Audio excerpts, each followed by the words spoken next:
Welcome, guys, to How the Frack We Got Here, a show that takes the news and events of the week and try to make sense out of it all. I'm your host, the most Will Buchanan, and on this show, we simply are all about the facts. There are plenty of news stations out there that simply want to do anything short but inform you. Here at How the Frack We Got Here, that's all we believe in. We go up to the left, we go up to the right, we go up to the middle of independence, we go up to all sides because there's more than one side of a story to everything. And you need to know it all in order to actually formulate your own opinion. And that's what we try to do here at How the Frack We Got Here. Thanks for listening, and hold on. It's going to be fun. All right, guys. Today's date, April 8th, 2023, and this is How the Frack We Got Here. I'm your host, the most Will Buchanan. On How the Frack We Got Here, we do take the events of the week, try to make sense out of all. Before we get started, guys, we are a news podcast. We do try to watch our language, how sometimes words do fly. At the same time, there may be things that might be shown that might be too intense for younger viewers, so viewer discretion is advised. Aside from that, welcome. So, how do we start this off for the weekend? This Easter weekend, for all of you that are into that kind of thing. Well, we got to start off with the fact that Supreme Court Justice Clarence Thomas is back in the news, and really it brings up an issue when you have a Supreme Court justice who seems to be enjoying the perks of the job, especially when it comes from mega donors. Again, I wish I could make this up. And turning now to a new report raising serious ethical questions for Supreme Court Justice Clarence Thomas. The article released by ProPublica says that Supreme Court Justice Clarence Thomas accepted luxury trips from conservative billionaire and Republican donor Harlan Crow. According to the report, Thomas, quote, has accepted luxury trips virtually every year from the Dallas businessman without disclosing them. NBC News has not been able to independently verify this reporting. Joining us now to discuss is NBC News Supreme Court reporter Lawrence Hurley. Lawrence, good morning. So first off, what are some of the key takeaways from the report and the ethical concerns that are being raised? What exactly are those? There's two sort of different issues here. One is the fact that these previously undisclosed trips, were cost a lot of money and went on for a long time, and no one knew anything about this. The second question is, whether there was an actual breach of the ethics rules that judges have, which is the question of whether Justice Thomas was required to disclose these trips on his annual reports that they have to issue. And that question is sort of debated. But the broader question is it acceptable for a justice to accept these kind of trips anyway, whether or not they're allowed? And that's a sort of broader question that isn't really covered by these ethics rules. Lawrence, I wanted to touch on that because there has been growing pressure for the Supreme Court to adopt a code of ethics. They've been making a lot of headlines, and it's not for their rulings, but a lot of ethics concerns, as we're discussing. They say they tend to follow the code of conduct that judges for lower courts follow. But these trips that ProPublica unveiled are now being debated about whether or not they're in violation of that code. What can you tell us about that? And if they are a violation, Thomas's trips, could he actually see repercussions for that? Yeah, so actually up until like a month ago, it was really unclear what kind of exemptions there are for justices when they're reporting about trips involving personal hospitality, which is like basically when they're going to stay with their friends, going out for dinner, that type of thing. And it seems like there was a sort of a big loophole here where, things like private travel and staying at private resorts didn't necessarily have to be disclosed. And there's a lot of debate over that going on right now between ethics experts. Some think it should have been reported, some say it shouldn't. But the rules were just tweaked last month. And so now going forward, it's very clear that they do have to be disclosed. But that hasn't stopped the debate in Congress, where a lot of lawmakers, including the chairman of the Judiciary Committee in the Senate, are pushing for the court to adopt the same or similar code of ethics that lower court judges have to follow. And that would really sort of tighten things up, although even then there are questions about whether that could be enforceable because of separation of powers concerns. And Lawrence, briefly here, has anyone involved, Justice Thomas, the Supreme Court, or Harlan Crow, actually responded to this report? The court has not said anything. Justice Thomas hasn't said anything. Harlan Crow has put out a statement saying that it's a friendship with Justice Thomas, purely and simple. He's never tried to influence anything that the justice has done, and he's kind of saying this was just personal hospitality, and it was perfectly okay. A lot to watch here from the Supreme Court. Lawrence. Yes, it's their friendship. That's what it is. No, it's not the fact that my friend is a Supreme Court justice who listens to landmark cases that could shape our society as we know it. I just take him on trips because he's my friend.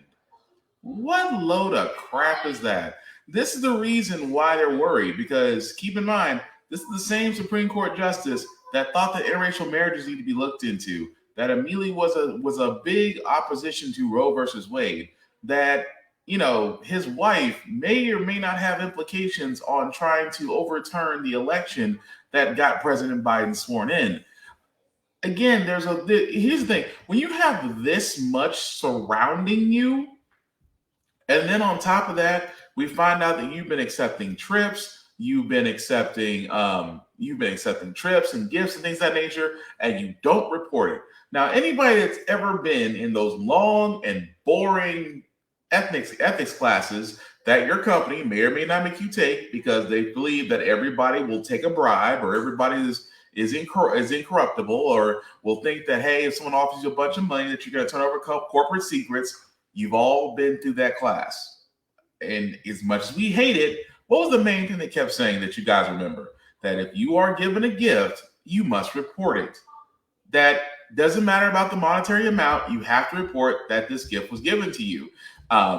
That's the way it is. So why is it that we learn this in the jobs that we have now, but a Supreme Court justice decides that, we just kind of follow an unwritten honor system? No. So for me, if you are a Supreme Court justice, you cannot accept anything. You are supposed to be the line in the sand. You are part of the highest court in the United States. You cannot take gifts from anyone, whether they are Democratic, Republican, or independent, or just a stranger off the street. You cannot accept gifts, because to me, that is a big ethics violation. And the fact of the matter that you have the donor coming out and saying, well, this has no effect on him in either way. Really? How can we tell? Because, if we're kind of following the money here, the money's coming from a mega donor that's affiliated with the GOP. Supreme Court Justice Clarence Thomas is about as right and as Uncle Tom as you can get. And at the same time, do you not think that his influence from his friend will not affect his judgment? His wife literally believes that Donald Trump got the election stolen from him. That's his wife. And you're just going to tell me that this man, who right now conservatives are leaning upon heavily in a conservative-leaning Supreme Court, is above all this? No. If anything, from an ethics standpoint, an investigation should be done on him. Because if he didn't report these trips over the years, imagine what else he's not saying. Because if you don't think that we should not have a certain set of standards for these Supreme Court justices outside of nominating them to the highest court in the land, that sets a dangerous precedent. It does. It's saying that, hey, my position of power requires some sort of encouragement. I won't say bribes, because, they don't say bribes, but they say, we give them gifts because we're friends. No. Clarence Thomas, much like Sotomayor, much like Amy Coney Barrett and Justice Brett Kavanaugh and Ketanji Brown Jackson, they all have to be held accountable. So therefore, but the funny part is, you only hear this, and I'm not only pointing this out, because you don't really hear this a lot from the left-leaning or centrist justices. You always hear it with GOPs. And it's almost as if they're trying to basically overthrow the country onto the right. It's almost like they're trying to make the country see their ways forcibly. But I digress. Moving on, guys, I am covering the Tennessee story because, again, in my home state of Tennessee, which is progressively backwards, unless you've been under a rock, 2 of the youngest Black lawmakers have been expelled. Yes, expelled from the Tennessee House of Representatives. Why? Because they had the guts to do what a group of old white men refused to do. Hear children out about being shot in schools because the gun laws that they swear up and down are fine need to be retooled. right now, where a second Democratic lawmaker has been expelled over the state GOP over their participation in a gun violence protest. Now, the debate over gun control in this state that just saw a mass shooting at an elementary school took a pretty shocking turn in Tennessee earlier today when two black Democratic state lawmakers were booted from the House of Representatives. Now, there's a lot to unpack here, and we're going to get to all of that. But right before the vote, we saw one of the lawmakers who was expelled make one of his statements, and here's part of what he said. For years, one of your colleagues who was an admitted child molester sat in this chamber. No expulsion. One member sits in this chamber who was found guilty of domestic violence. No expulsion. We had a member pee in another member's chair in this chamber. No expulsion. I know, a lot of questions after that, right? But the biggest question today that people in Tennessee are asking is, why was he expelled? Well, Tennessee state Republicans voted to expel Representative Justin Jones for chanting "no action, no peace" and interrupting the legislature during a recent gun control protest at the state capitol. Now, that protest took place last week after that deadly mass shooting at a Nashville school, which left 3 children and 3 adults dead. And it was actually 3 Democratic lawmakers in total that were accused of violating decorum. There they are right there. These 3 Democratic lawmakers, Representatives Gloria Johnson, Justin Jones, and Justin Pearson. Representative Gloria Johnson survived the vote. All 3 joined protests again today as hundreds came to the Capitol to show their support and insist on tougher gun safety laws. I walked up to the well because you were pushing my people back. We brought a megaphone because you cut our people off and you cut their representatives off from the microphone time after time after time after time after time again. And there comes a time where people get sick and tired of being sick and tired. NBC News correspondent Priscilla Thompson joins me now. Still a lot of people in the Capitol. What's going on right now? Gotti, a lot of emotion on the ground right now. I'll try to lay out for you what just happened. You may see me turning around.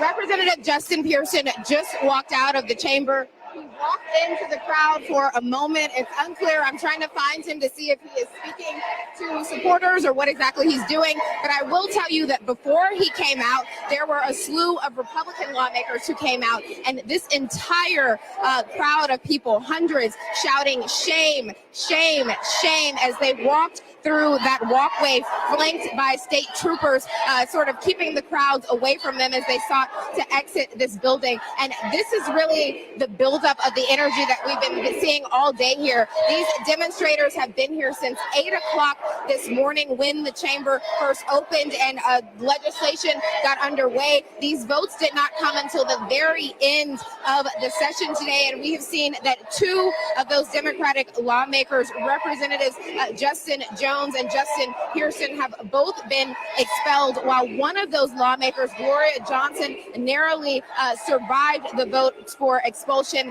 And so that is what you're seeing playing out here in real time as these proceedings come to an end. People are angry. You hear them shouting, "No justice, no peace." They have been chanting like this throughout the day, wanting to make sure that their voices were being heard inside of that gallery as those lawmakers were working. And I think the questions that are coming up now that we're beginning to hear emerge is the question of what role race has played here. You heard Representative Gloria Johnson saying that she believes that the reason why she may have been saved could have had something to do with her race. And that is something that I've heard echoed when I spoke with Representative Jones. He called this a political lynching.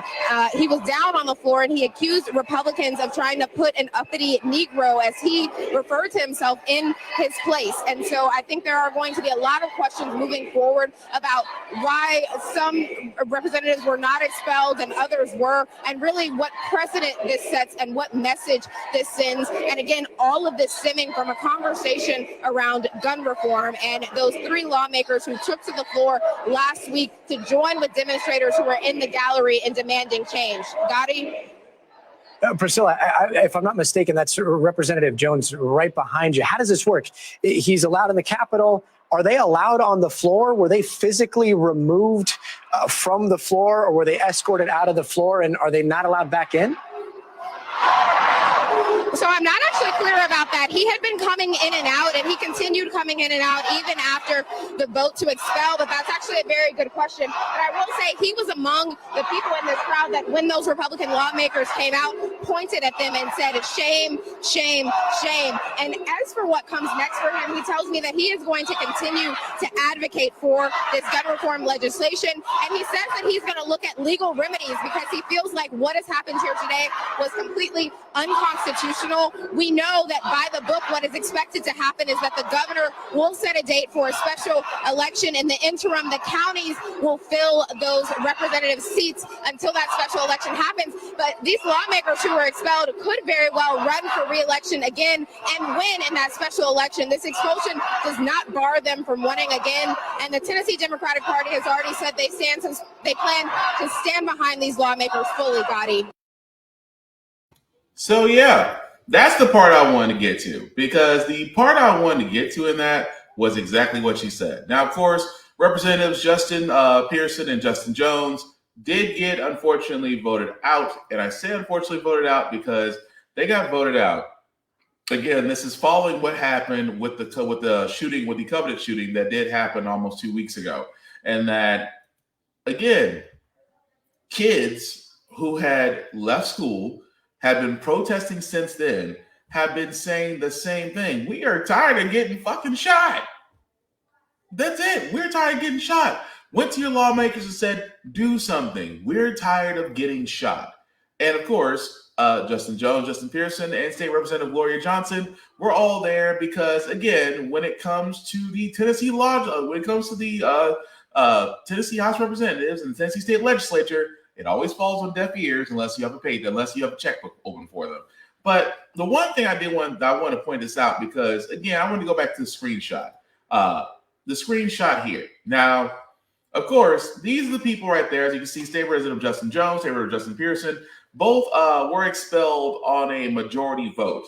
State Representative Gloria Johnson was not expelled. And of course, I do give her props because what she said was the fact it had to do with the color of their skin. But make no mistake, guys, the one other reason why I sit there and say why Gloria Johnson was allowed in, because, well, she's a white woman. Tears on a white woman are undefeated in Tennessee, in the South anyway. But there is one silver lining out of all this that, number one, just like they said, because they were expelled, they will have to hold elections for filling those seats. That in the meantime, however, the Metro Action Commission here in Nashville could turn around and actually, because of a low rule, because, the one thing about most conservatives, they don't read rules, that if you do expel a representative here in Metro Nashville, which is basically Davidson County, that same commission has the ability to fill in an interim position during the special election, which means they could turn around and recall Justin Jones, who could immediately come back to his post because he cannot be expelled for the same thing twice. So that's going to be interesting to see what they do with that. Like I said before, I've said it, Ward, I've said this on the previous podcast this week about how gun reform would happen, and that if it was up to me, this is how I would change things. But you can actually go back to that podcast and you'll be able to see exactly what I said, or go to my social media because I put it there too, about how I would change gun reform. But it is amazing. It is amazing how people sit there and say that Tennessee is supposed to be liberal and progressive. I have said this once, and I will say this again. Feel free to disagree with me if you want to. Tennessee is progressively backwards. They think by moving backwards and moving forwards. No, you're just showing your racism. You're showing the fact that a heavily conservative state literally can do everything wrong unless you're an old white man who believes Christianity should be the only religion in your state. And you wonder why atheists exist. But we'll follow that story as it comes along. But speaking of school shootings, we almost had another one had it not been for the fact that more people are getting vigilant about if they see something, they say something. In this case, they did something. The school day concluded Wednesday at West Geauga schools. Students and families are still on edge, thinking about what could have happened just 2 days prior. The vigilance of staff and students is critically important. That was a vital element in why this had the good ending that it had. And Monday morning, the vigilance of a 17-year-old student alerted the school resource officer to a bullet he found in one of the high school bathrooms. Chester Township Police Chief Craig Young says the SRO, along with school administrators, watched surveillance footage and narrowed down who entered the bathroom before that bullet was found. That approximately 20 students had accessed the restroom prior to the item being found. He says they pulled each student out of their classes to be interviewed, and about an hour after finding the bullet, 18-year-old Brandon Morissette was interviewed. His backpack was searched, and officials found a 9mm handgun and 3 rounds of ammunition inside. The school then went into lockdown, and Morissette was arrested. But at Monday's Board of Education meeting, parents wanted to know why the lockdown wasn't immediate after finding that bullet. Why was the shelter in place not enacted until halfway through third period? Officials say it was imperative to find where the bullet came from first and to not induce panic. You find the round in the bathroom, you lock down the school. Now you've locked a potential school shooter in a classroom with 20 kids, and he's got a handgun in his backpack. So that would not have been the right course of action. They took the right course of action. Chief Young says police interviewed and searched Morissette's home and learned he did have a plan to harm others. He definitely had a plan of what he was going to do that was concerning to investigators. I can't get into the specifics yet. But he stressed nothing leads them to believe he was working with anyone else or told anyone else about the plan. District leaders say it is a reminder just how important school resource officers are and how important being aware is. We're looking at this now and reviewing what went right and what could have gone better. Now, at that point, you can't argue with that. Someone did, in these days, with school shootings and the fact that, again, with lax gun laws and regulations that need to be strengthened, there are plenty of people who are mentally disturbed or shouldn't or not in the right frame of mind that have access to firearms. So those gun nuts and homosexuals out there, it's not the criminals. There are people out there who are not quote unquote criminals who still have access to firearms that shouldn't have them. And in this case, this luckily got stopped. And I say luckily. Now, of course, there's going to be some parents who are going to say, why wasn't lockdown done sooner? I love the law enforcement officer's explanation. Do you really want to lock down a shooter and to make him aware that you're looking for him in a room full of potential targets? I get it. I mean, it's not like they didn't let the person leave, but I get it. But at the same time, what we're not taking away from what we should be taking away from this is that schools and school resource officers, which again, most schools do have school resource officers, this was literally the best way to handle a situation like this. Had that bullet not been found, it could have been way worse. We could have had another mass shooting at a school. We could have had more lives lost. So I'm not knocking the fact that vigilance led to this person being stopped before any loss of life occurred. But again, it goes back to what I said. The best way to handle gun violence here in the U.S. is to look at what other countries did. Other countries have stricter laws. Other countries have more regulations. Other countries have a lot more that you need to do in order to basically be considered a safe firearms owner. And again, I got no issue with that. We can no longer depend on personal accountability of one station to believe that they are capable of handling themselves. No, much like most things in life and society, you need to have rules and regulations to go by. It's not just the criminals anymore that we got to be worried about. It's unfortunately, it's mentally disturbed individuals who basically have nefarious intent, but know that as long as the access is there, they will gladly take advantage of it. But speaking of law enforcement, though, we do have to talk about this because this is a whole nother situation when it comes to law enforcement and things that are done wrong, which in this case in New Mexico, a man was shot and killed because the police went to the wrong house responding to a domestic violence call. It actually did occur Wednesday night where Mr. Dotson, who was the victim, as the police went to the wrong address, they were responding to a domestic violence call, went to the wrong address.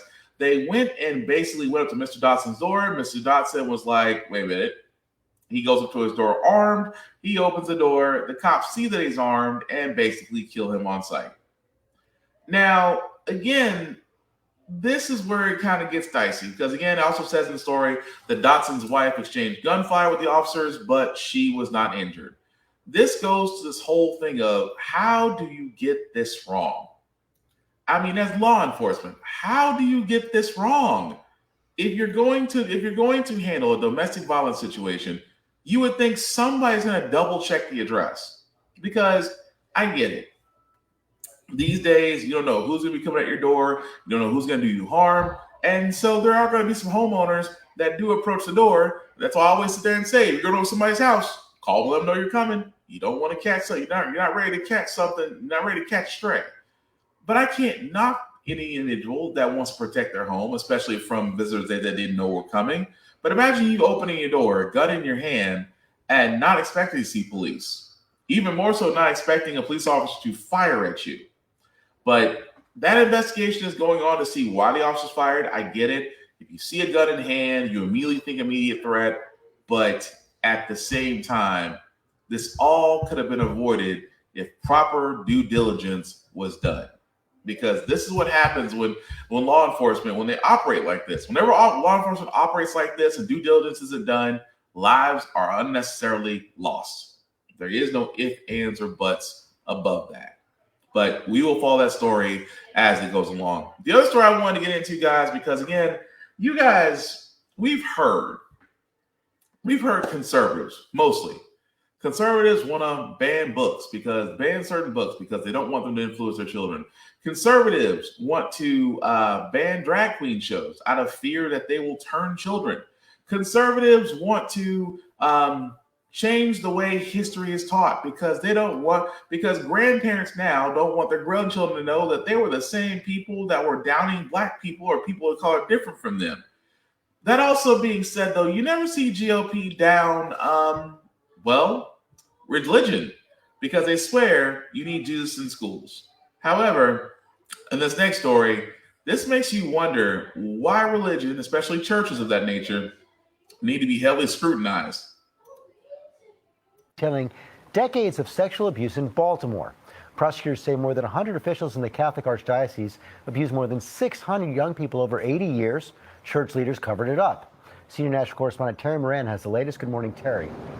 Good morning, George. This 456-page report, the product of a 4-year grand jury investigation in Baltimore, reveals decades of unspeakable crimes against children perpetrated by members of the clergy in Baltimore and covered up by the leaders of the Catholic Church there. And this report comes on Holy Thursday, as Pope Francis, just out of the hospital, leads the church in the celebrations of Easter week, the holiest days in the church calendar. But in Baltimore, Maryland Attorney General said that today is a day of reckoning and accountability. This investigation found that, as you say, more than 600 young people from preschoolers to teenagers and young adults suffered sexual abuse and, quote, physical torture by more than 150 members of the clergy in Baltimore from the mid-1940s to 2002. And it is almost unbearable to read this report. There are accounts of teenagers being chained and whipped, of 2 little girls, grade schoolers, abused hundreds of times by one priest, and on and on and on. One survivor telling the Washington Post, this is just the tip of the iceberg. They want justice. In a statement, the Archbishop William Laurie of Baltimore saying this report is shocking and soul-searing. He says the Archdiocese is a different organization now, but this investigation continues. Oh, we're going to continue to fight. This investigation continues. It does. Because 600 plus counts? Are you kidding me? You would think the GOP would be like, oh, we must ban Catholics because they're hurting children. You haven't heard a peep out of them. But still, 600 plus cases from the 1940s to the 2000s. That is insane. And the church covered it up. At this point, there needs to be some criminal investigations being done because who's know? I mean, if we just found out about this, who knows how many more are out there? But it's always funny where you have everything else being blocked away from children. Oh, this will harm children. This will harm children. This will turn children. Yet religion gets introduced all the time. And I'm not just pointing out Catholicism, Catholics, but still 600 plus cases. no matter, infinite number of lives that were affected by this. But again, tell me how drag queens, books, and actual history harm children more. But again, I digress. Moving on, guys. I did want to cover the story because I knew, because we do have a first in the way of history, especially Black history. It's not just in February, it's actually Black 365, that we do have our first national cyber director, who was just recently installed, is definitely a Black woman and has a nice point of view that I believe should be shared with the world. Today, we're bringing you an exclusive interview with the first Black woman to serve as the National Cyber Director. To a lot of people, right, cybersecurity sounds like maybe somebody else's problem, right? The government deals with that, or Norton, or whatever. But cyber crimes are affecting a lot of people in the private sector, a lot of people you might know. In fact, a recent survey found that literally everybody polled in this Malwarebytes poll had experienced some kind of suspicious activity online. And for women and people of color in particular, the internet's feeling less and less safe. NBC News' Julia Ainsley sat down with Kemba Walden, who says this issue for her is personal. Kemba Walden is only 6 weeks into the job as the Biden administration's acting national cyber director. But already she's left her mark. Man, I feel like I've been moving like a bullet train. Walden is the nation's first Black female cyber director, and she sat down with us in her new office next door to the White House. As the first Black woman in this role, what areas, what communities are you able to see that maybe others might not, that need more digital literacy? When I was growing up, I didn't see many women in national security or cybersecurity, so it was hard for me to imagine exactly what my voice could add. I try to make sure that I expose myself to communities that don't otherwise get exposure to an official from the White House. While the tech industry and the cybersecurity sector have long been dominated by white men, Walden says bringing in more diversity will actually keep more Americans safe online. I am for the first time in my career, surrounded by women leaders in this space. It's been outstanding, but there's a lot we have yet to do.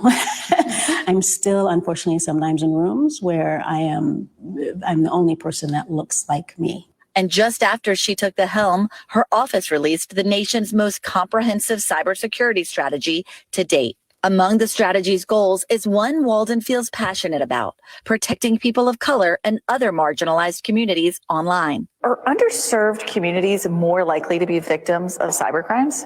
Yes, that's the unfortunate reality that we are experiencing now. A recent survey found Black, Indigenous, and people of color were less likely to come through a financial cyber attack unscathed compared to others. And Jessica Ann Mitchell-Awuyor, founder of the National Black Cultural Information Trust, says her group tracked misinformation targeting Black Americans online during the 2016 and 2020 election. There were many pop-up social media posts using cultural things to try to make Black communities not vote by saying that no one ever does anything for us. And these are ultimately valid criticisms in terms of politics, but what happens is it is infused with false information intentionally meant to make us not want to vote at all. So what does it mean then to have a Black woman heading cybersecurity at the White House? I think it means so much, because then right now maybe we'll have someone that really understands the importance of protecting our communities online. But it wasn't always easy. Along the course of your career, did you experience discrimination either for your race or your gender being in this heavily white male dominated industry? And if you did, how did you deal with that? Yes. The short answer is yes. I have experienced it. I do experience it. How do I deal with it? I work hard at making sure I quiet down the voices in my head that give any sort of power to that feeling. I can't control what other people around me say, do, and think. I can control my behavior and call it out when I see it. Julia Ainsley is joining us now. And Julia, it sounds like Kemba Walden is saying that people need to take this so seriously on a national security level, but also on like a very individual and a very personal level. Yeah, that's right, Hallie. And it's interesting because that cybersecurity strategy that her office just put out actually pushes more of the blame, the onus for this problem onto private companies because it's hard for individuals or, say, a small school district to go toe to toe with what are often nation state actors trying to exploit Americans, often for money. And a lot of people have fallen victim to financial crimes online. But she says that learning about this really starts at home. It's a matter for parents to take this seriously, to learn what they can do to protect themselves online. And then when their children start using technology, to teach them how to use those tools too. Julia Ainsey, thank you so much for tonight's. And again, I thought that was pretty cool that we actually now have a national cyber director that looks like us, because representation, guys, is everything. I keep saying this all the time. Representation is everything, just because we are more than just stereotypes. And at the same time, she still is battling with just trying to be accepted and seen. But again, representation, it definitely freaking matters. Aside from that, guys, if you've been like me and, I constantly look at new cars all the time. I have a list of cars. I'm a car nut. So I keep saying one day, whether or not I come up in life or I win the Powerball, there's this list of cars I've always wanted. Well, in these days, you haven't noticed with prices and inflation, car prices are getting just a little bit out of hand, especially for new cars. Facing sticker shock on the sales lot, tonight car payments are also accelerating towards record levels. Edmunds revealed the average annual percentage rate, or APR, on a newly financed vehicle has now ballooned to 7%. The typical payment for a new car in overdrive, hitting $730 a month. It could be enough for Sharon DeVestern to pump the brakes on buying new. If you find something that you like used, you just save money. As car payments become more expensive than ever, tonight 1 in 6 buyers who finance new are paying more than $1,000 a month. The staggering price to sit behind the wheel, rivaling the cost of putting a roof over your head. Unless you have a lot of cash on hand to kind of mitigate those APRs, you will be looking at a number you probably have never seen before if you bought a car in the last 10 years. With more drivers going into delinquency, the average cost of a new car has nearly hit $50,000. Many buyers are no longer in the driver's seat when it comes to monthly payments. Supply remains tight.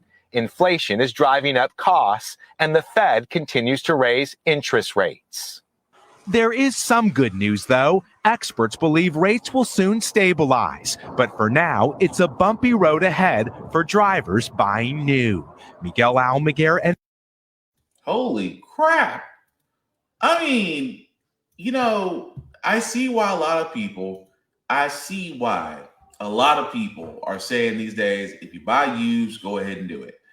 New cars and banks have lost, car manufacturers and banks have really lost their loving minds. I mean, the fact that, everything has went up. And I keep saying this all the time because it's amazing how they say inflation. I'm like, no, this is what happens when the cost of everything goes up and beyond what you're getting paid. Banks are crazy for the fact that they are. Get me wrong. If you've never done a car financing or anything of that nature, let me tell you something out of the bat. It is not a waltz with the bank. It is literally like deal or no deal, and you've missed out on a lot of the big money suitcases. And the bank, which is the banker, which is staring at you, is going to give you a lowball offer that you either have to take it or leave it. And I get it. In some situations, actually really in a lot of situations, people need vehicles. We need vehicles to get us to and from work, to get our kids where we need to be, to school and other things. The public transit systems haven't been updated well enough to where we can operate without a vehicle, so I get it. That being said, the banks understand it. So even for select used and new cars, it is amazing the pay rates that they want you to pay on it. $700, $800, almost $1,000 a month. And income hasn't increased. Wages haven't increased. And I have been saying this for the longest time. What would happen if all the employers of the United States sat there and said, hey, let's pay our employers a living wage? And people say, well, if the employers did that, the system would crash. No, they wouldn't. Because you know why? Tax returns. If tax returns are not an example of what most Americans will do, because every year, end of January, beginning of February, people are looking forward to get tax returns, especially if you got kids. Why? Only time you might see a check that's $4,000, $5,000, $6,000, $8,000 and up, even $10,000. Yes, some people have gotten back almost $10,000 in their tax returns. But you know what they've done with that money? They've purchased cars, down payment on homes, paid back bills, paid down credit cards. The thing about it is that money has to be used because for a lot of us in those financial situations, we have obligations that need that money. And so therefore we pay it. Why am I saying this? I'm saying this because the simple fact of the matter is, imagine if you had a whole bunch of people who just came into money and need to spend it at the location where you're at. Guess what? Business has just increased. Now, if folks are doing that with just their tax returns, imagine what folks would do if they had living sustainable wages. Just imagine. But again, with inflation going up, the idea of getting a new car may be even more difficult unless you go through a credit union and get financing, and which you may or may not get better rates. I've always sat there and said, just for FYI, go through a credit union to see if you get a lower rate. Nothing wrong with that. And if you do get a lower rate, trust me, it's a lot better than having the car dealerships send you through multiple banks and put inquiries on your credit report. Trust me, I am talking from experience. But again, how do we solve this problem? It always comes back to the original answer: increase wages, increase minimum wage. And just from there, as the GOP conservatives love to say all the time, the market will take care of itself. But speaking of corporate, guys, again, this is it's a sign of times because corporations, billion-dollar corporations, in a day where job markets are not looking as so as they want to be, McDonald's has reportedly said, hey, some of our U.S. corporate offices are going to be closed down as they will be laying folks off. McDonald's will basically join Microsoft, Amazon, Facebook, and other companies that are mostly including tech giants of laying people off to actually cost-cutting measures. So again, imagine the fact that we are already in an inflation-strapped society, and you have corporations, now McDonald's joining that group, are going to start cutting people. Eventually, it's going to get to a point where something has to be done. Not only does something have to be done, but something's going to have to be addressed. That the simple fact of the matter is, if corporations who basically have the means and ways to gather loans for funding of that nature would actually protect their profit and their shareholders by getting rid of those who are laid off. It's happening with the tech industry right now. Tech industry is my industry. I cannot tell you how many people who are programmers, coders, things of that nature are being let go. And let me tell you something. Trying to get hired these days is a tightrope walk. And yet corporations are allowed to just shed people and profit and call it a business decision.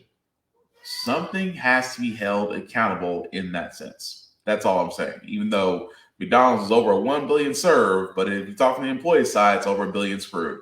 But we're going to go and move on to our feel-good segment, guys, because usually on the Frack we got here, we do cover a lot of things that are doom and gloom, sometimes make you use your faith, humanity, but hey, it's the weekend. Hopefully it's nice and calm where you're at, or sunny at least, as we're getting into spring. But I want to share this one because as you guys may or may not know, I am now a dad. I know my son was just born this past March. And this kind of hit home to me because grandparents are interesting. I mean, once grandparents throw a grandbaby out of the way, of course, their kid to the kid, we're just a wall. But it's interesting now when a grandparent doesn't know when the grandbaby's come to visit. And I thought this video was wholesome and it just made me smile, and hopefully it makes you smile too. Did nobody tell me? Did nobody tell me you was coming? Did nobody tell me you was coming? Did nobody tell me you was coming? Did nobody tell me? Why everybody surprising me? I'm gonna come and get you tomorrow too. It don't even matter. I'm gonna get you tomorrow too. I'm gonna get you tomorrow too. Did nobody tell me you was coming? Did nobody tell me? MJ, did nobody tell me? Did nobody tell me you was coming?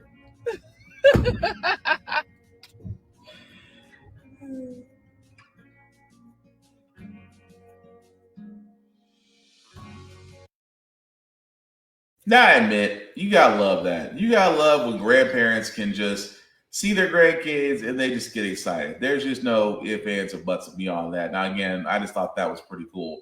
But that's gonna do it for this podcast, guys. I do thank you all for liking, for watching, for letting people know it's live. I certainly appreciate that. Some shameless plugging before we get out of here. Shout out to my buddy Vaughn at Big VZA Dot. You can definitely check him out at Big VZA Dot on all social media. He also has his 3MG Beat Trap music channel with plenty of free music for your content needs. Also, at the same time, guys, if you do have, he actually has beats for sale, so definitely check him out there as well at BigBZA Dot on all social media.